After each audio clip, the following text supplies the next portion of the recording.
তার মানে রিজিক নিয়ে আমরা যে টেনশন করি, চিন্তা করি, পেরেশানি করি, রিজিক নিয়ে পেরেশানি করার কোনো দরকার। দুনিয়াতে আসার আগে রিজিকটা নির্ধারণ করে দিয়েছেন কে? কোথায় করেছেন? মায়ের গর্ভে। বয়স কতদিন?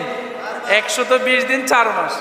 এই 120 দিন 4 মাস বয়সে আমাদের নির্ধারণ হয়ে গিয়েছে আমরা দুনিয়াতে কি পরিমাণ রিজিক পাব। এই রিজিক যে কোনোভাবেই আমার কাছে আসবে। রিজিক আসার আগে আমার মৃত্যু হবে না, সুবহানাল্লাহ বলেন। তাহলে কি রিজিকের উপরে চিন্তা পেরেশান করা যাবে না? 2 নাম্বার, আমরা কতদিন বাঁচব এটা আমাদের মায়ের গর্ভে নির্ধারণ করে দিয়েছেন কে?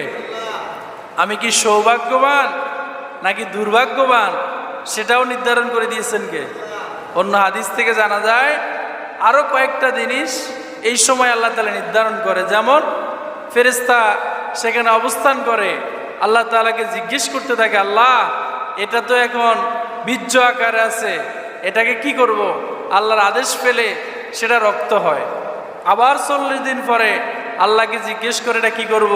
তখন আল্লাহর আদেশ পেলে সেই ফেরেশতা এটাকে গোস্ত আকারে, মাংস আকারে সেখানে মাংসের টুকরা বানায়।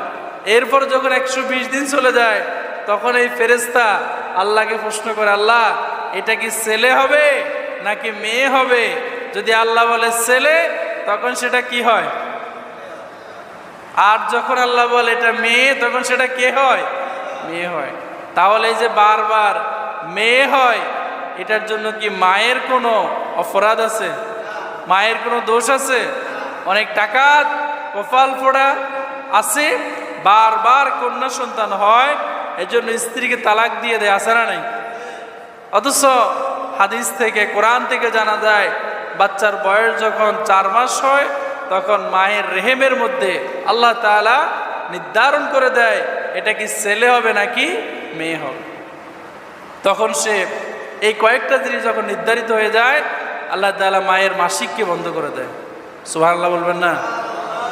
মায়ের মাসিক বন্ধ করে দেয়।